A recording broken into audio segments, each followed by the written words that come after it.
curtain you just tack. I'm trying to get door installed. Yeah? I think you should bring your own fabric. We said take it off and Right. So, as it was mentioned, my name is Nicole Rueth. I've been in lending for 20 years. I've been at One Trust Home Loans, the company I'm with today, for 2 months.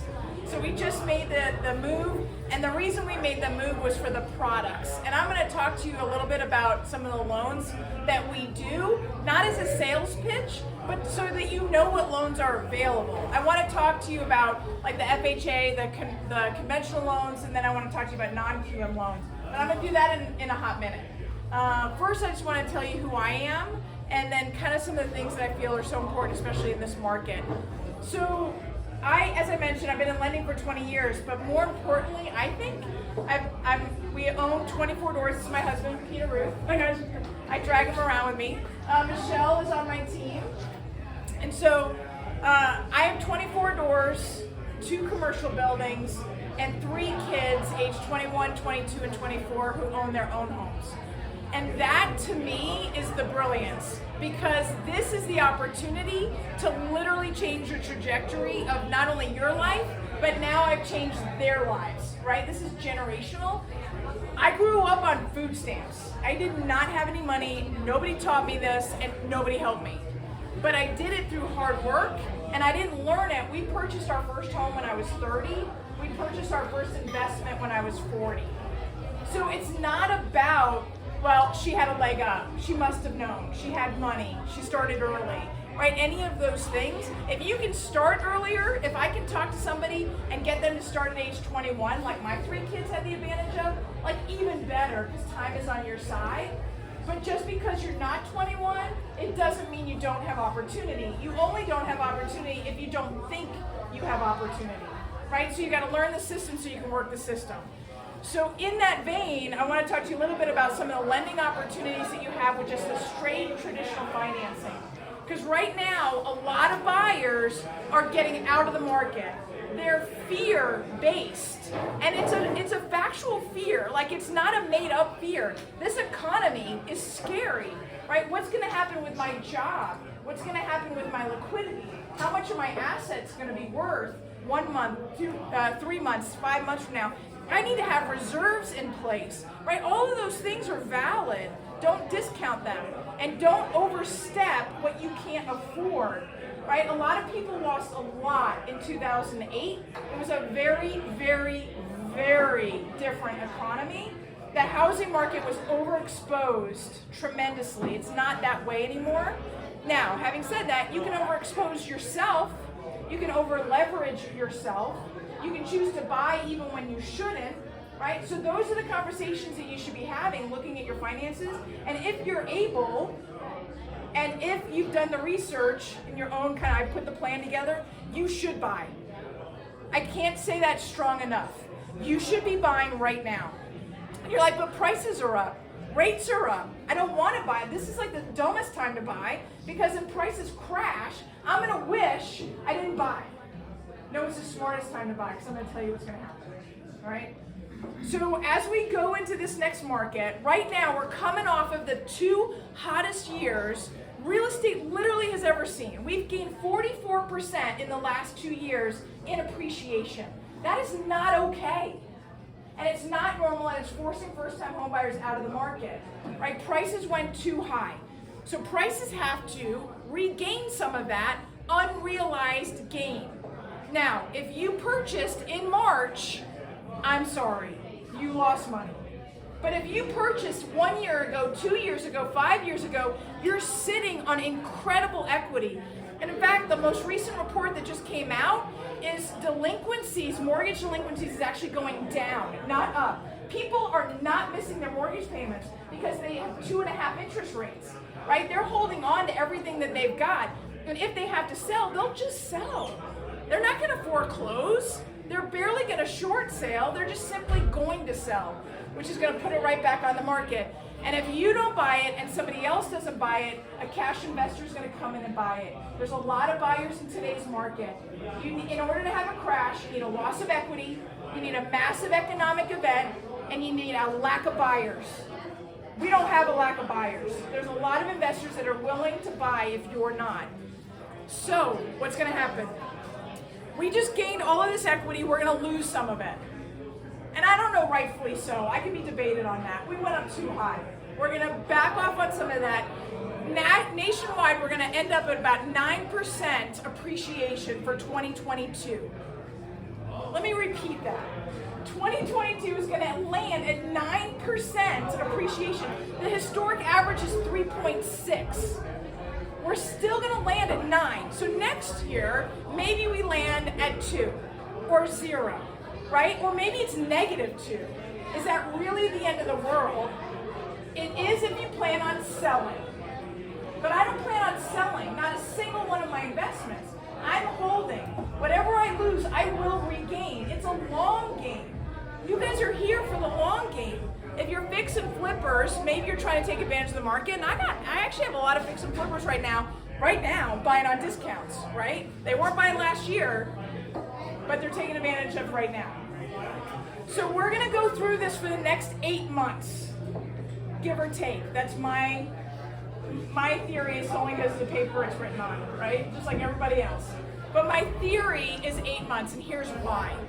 Because the Fed right now has raised the Fed rate so fast, so hard, and so high, they're going to flip us into a recession.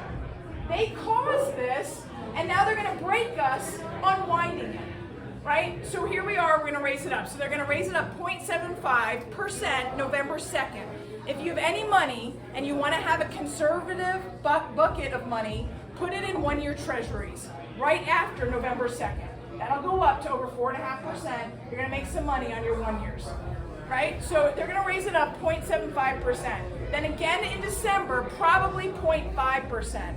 Then the question is, are they going to raise it again in February and March of next year? That's their plan right now. I don't know that they'll do it. I think at some point they're being asked to stop by other Fed members and by governors and senates, right? So they're being asked to slow down because they're pushing the economy into recession, but they have to, because what is a recession? 2 consecutive quarters of GDP decline based on consumer spending, not based on the supply chain issues that we had the first half of this year. Based on consumer spending, consumers have to stop spending. The housing market got hit the worst because we're so heavily based on the interest rate, right? And a big part of inflation, which they have to control. All that to be said. So they're going to raise the Fed rate, which is we're already seeing inflation starting to slow down. We're going to start seeing it more next month. If anybody watches economics in here, you're going to start to see inflation going down in November because it's a year-over-year comparison, and literally it's just math. So the year-over-year comparison is going to drop down inflation. We're going to start seeing that November, December, January. If they continue to raise the Fed rate, the economy will start to slow down. It'll go into a formal recession. They'll pull back. The inflation will drop, and so goes our interest rates. That'll happen late spring, right? So the first half of 2023 will look very different than the second half of 2023. If the Fed rate does not go up high enough to slow down inflation, and they just put it there and hold it there, and the economy stays strong, it could be the following spring, 2024. So this is an 8 or 18-month experience. In the meantime, where are the buyers? They're not here. They're afraid, right? They're afraid because the housing market might crash, so I'm going to wait until the bottom comes out. How often can you catch the ball at the bottom? You can't, right? Don't try to time the market. While you're waiting to save a little bit more money on the purchase price, you're losing out on the opportunity, because when that interest rate does drop down, and my gut tells me we're going to land at about 5.5% interest rates middle of next year, I don't have any money on that bet, but I'm kind of betting my whole business on it at the same time.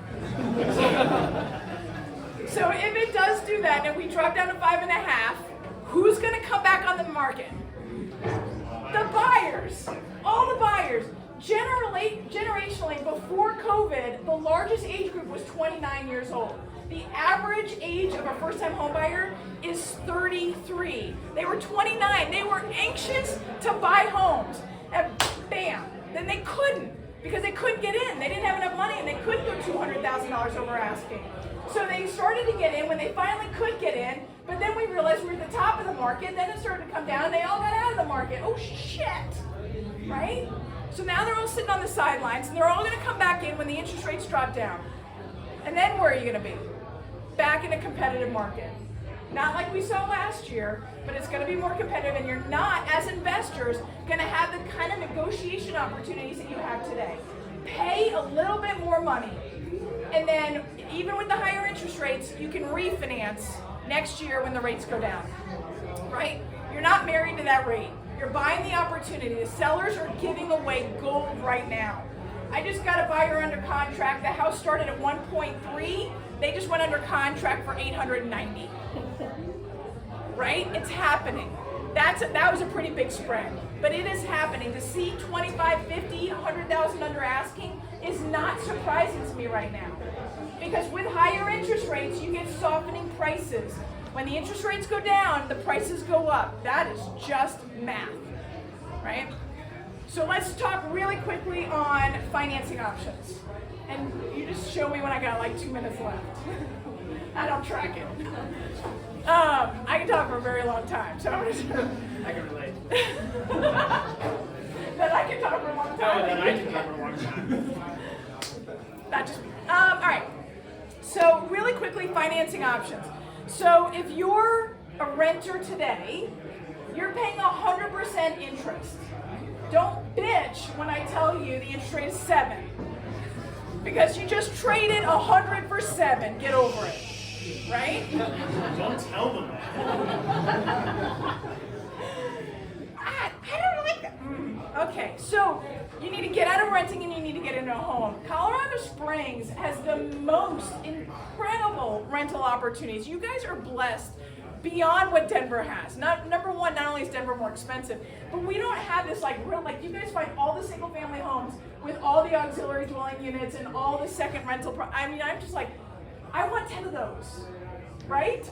So you guys have opportunities to, the zoning here is so much easier, everything is so much easier. You have the opportunity to make gold on these things. And if you find a single family home, as a first time home buyer, you can put 3% down, right? Now, is it gonna cash flow beautifully with 3% down at a 7% interest rate? Maybe not. But once you get that second rental unit or that auxiliary dwelling unit or that garage apartment all finished up and furnished up, right? And you're Airbnb-ing it, and then you refinance it into 5.5 next spring, you're looking pretty good. Plus the fact that you got the seller to fix everything for you, drop 25 off the price, and do a seller credit towards a 2-1 buy down, right? This is the opportunity for you guys to get in.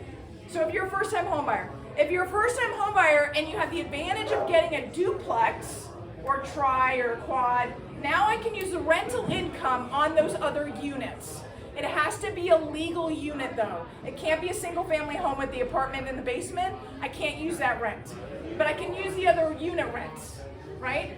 Now, on a conventional loan, you have to put more down on a duplex or triplex or quad. Can I clarify that real quick? Yes. In Colorado Springs, you can have a basement ADU. That does not mean that Fannie Freddie will recognize the income from that, which is what Nicole is saying. It actually has to be a detached ADU for Fannie Freddie to recognize the income. Just a clarification between Colorado Springs and Fannie Freddie guidelines. Long term or short term? Long term only. But if it's a legal ADU, permitted as the basement, Fannie does allow it. They will take it? Yes. Okay, But it never has mind. to be, you have to prove the whole, it's been permitted as an auxiliary. So it has to be permanent. Yes, and most of them are, but if it is, yes. So, because Fannie actually changed the regulations allowing for the auxiliary dwelling unit as income, that's brand new, which is really exciting as well. So on a conventional, you'll have to put more money down. You might have to put 15% or 20%. I'm not going to get into all the specific details, but you could do it as an FHA loan and put 3.5% down on a 4-unit. So that's also an option. I can use the other units at 75%, those rents, to help me qualify. Now the only downside, and I'll tell you this out loud, and you don't have to remember this, but your lender needs to know it, so that's why you need to use me. So if it's a 3 or a 4 unit, FHA has a rule that's called self-sufficiency, that the rents have to cover the mortgage payment. And with the rents in Colorado Springs and the interest rates what they are right now, it's rarely a pass. It is rarely a pass. So you're better off doing a duplex because it doesn't have a self-sufficiency if you need to go FHA, right? So just something to keep in the back of your mind. Any veterans in here? Couple. So you guys have the gold, right? You know you have the gold. You guys like zero down on a fourplex. I mean, that's just amazing. And again, VA has a rule that you have to have landlord experience on your tax returns, but you can borrow your property manager's experience to qualify, which is brilliant. We just need a property management agreement in the file, and then we can use it. Yes. Which we can give you. Yes. So talk to Jordan, anybody at Rentjoy, we can give you that. Yes. And then we do have to deduct that from the rent schedule, but yes. And then they can rip it up after. So Yeah. with that, can you use rent to qualify for the mortgage then? Like, Yes. if there be leases in place and it's a core unit, you're using a VA?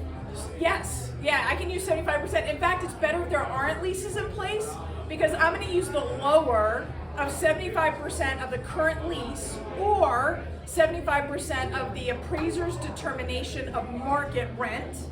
And most times, not every time, most times the landlord has not raised rents in years, and that's why he's selling it, and the market rent would be higher. So if you can get leases in place, 12-month leases, I'm assuming? Yeah, at that point, no, it's even, if it's on the current property that you don't own, it's whatever leases are in place. They could be month to month. But if I can get 6-month or month-to-month leases in place that exceed that 75% to cover the entire mortgage? I cannot use any leases you put in place because you don't own the property yet. I'm going to go off of the leases that were there. But if you're refinancing into a VA, though? If you're refinancing it, yes. Yes, if you put the leases in place for 6 months or over. So it's 75% of the value of the leases in place is what you can use towards the mortgage rate. That's right. That's right. Yep. And then getting the second one. So a lot of opportunities with getting the second one. If I'm willing to move, right? And I've had people. I had a good friend of mine who lived in a beautiful home in Golden. He moved into a triplex literally for 1 year.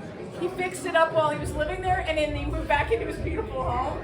So if you're willing to move, you can keep using the rental income on the one that you're vacating. Now that one's a little bit different because you own it. Now I need a lease, right? So I just need a lease in place. For FHA or VA, I need the security deposit cleared, and for conventional, I just need the lease. I can't say that any more clearly, right? Okay. So that's it. If I own it and I'm vacating it, I put a lease on it. I can use 75% of that rent, and I can go buy the next one, and I qualify with just the next one because the lease pays for the mortgage. All right. So that's how you start building with the least amount of money down. You start acquiring one, and I can do that every single year. I can keep moving every single year. The first one is 3% down, single family. After that, it's 5%. So you just got to plan ahead for that, right? So you can keep moving. If you want to start purchasing investments, at some point, you're not going to want to move or your spouse won't let you. So either way, when the time comes, you'll start buying investment properties. If it's a single family, you can put as little as 15% down. Now, you'll pay mortgage insurance with that, but there are times that I need to only put 15% down because I need the rest of your money for reserves, right? So I'm going to play that whole financing game, and I'll do all that work. You don't have to do it. So 15% down or 20% down for the single family. Multi-units, 2, 3, or 4, require 25% down. It's a little pre-planning in that one. Okay. Now, that's all the conventional, that's the straight financing. Once you tap out of that, you can start going into the non-QM or non-traditional financing. Some of the programs at a high level, one of them is called a DSCR, which is a debt service coverage ratio. I've had clients come into me and go, I've been told I need a DSCR loan. And I said, why? Well, I'm an investor, and investors get DSCR loans. No, they don't. They do when they need them. But if you can qualify for a conventional loan, do that first. It is your cheapest money on your 30-year fixed. I put all of my loans on 30-year fixed. I don't pay them like 30-year fixed. I'm 53. I want to retire when I'm 63. All of mine need to be paid off by the time I'm 63. So I'm using that rental income. It's part of my rules that I need to buy things that I can pay off now in 10 years. Before it was 15, before that it was 20, right? But I have every single one of them on a 30-year fixed because we just simply don't know when the next COVID is coming. And I want to be able to drop the payment to the least amount possible so that I can weather the storm and then walk my way through it, right? I also, that's the payment, whatever's on the credit report is the payment that's against my debt to income ratio. So that 30-year fix has a much lower payment, even though you want to pay it like a 15 or whatever, put it on the 30-year fix. So go conforming, conventional, FHA, VA as long as you can. Then you do something like a DSCR, which a DSCR does not include any of your income, none of it. So you could own a marijuana shop, you could just quit your job, your day job and do rentals, you could have a self-employed job that you write off all your expenses, you could be smuggling stuff, I don't care. Right? I don't want to know, I don't care, because I don't have to put any of your employment information on a loan application for a DSCR. The rents cover the mortgage payment. You will pay for it in a higher interest rate. Don't think like you're getting all the gold for nothing, right? You're paying for it. You're paying for it in a higher interest rate, usually 1 or 2 points as well. But it's access. It's access after you can't access any other way. That's why we hold them off. So that's a DSCR, and they come with 30-year fixed mortgages as well. Other loan programs that we have a bank statement loan. Maybe you make a lot of deposits, make a lot of cash, but you write a lot of stuff off. We do bank statement loans. We now have an ADU loan where if you need money, maybe you're tapped out on your mortgage based on the value of that home as it is, but you want to build an ADU, but you can't get a home equity line of credit because you don't have any equity in your house. I have an ADU loan. It's based just on the increased value of your property To clarify, after you build. is that like a construction loan of sorts? Yes. Is that what you mean? And does it have to be a detached part of the property? Or can it be like a basement, for example? The ADU is going to be a detached. Yep. That's a great question. Yes. So it's going to be based on a percentage, the loan to value of that new ADU. So it's going to be a construction loan. We also have bridge loans. So say you've been self-employed for 2 years, but I don't have 2 years of tax returns. I've got 1 year. I've got an audited profit and loss statement. I have a 12-month interest-only loan that can cover you until next tax season to get your taxes done, so then I can qualify you and put you back into a conventional loan. Because that bridge loan is like 6.99% interest rate, interest only, it's going to cost you 2 points to get it. So it's a little bit higher, but it's a bridge whether you're selling a home and buying a new one, or your circumstances, you need a 12-month period of time, up to 12 months, in order to qualify for a loan. Maybe you're 6 months out from a bankruptcy or foreclosure, and we need that period of time to qualify you. Are you saying you don't have to repay back the bridge loan for 12 months? It is a balloon payment due in 12 months. Okay. Yes. Awesome. Yep. And then the bank statement loan, let me see what else we have. And I did bring these flyers. It has my contact information that has some of these alternative loans. The bridge loan we talked about. And then we also have a fix and flip loan. I've got 2 clients right now, so I have a lot of realtor friends, obviously, and they're trying to find something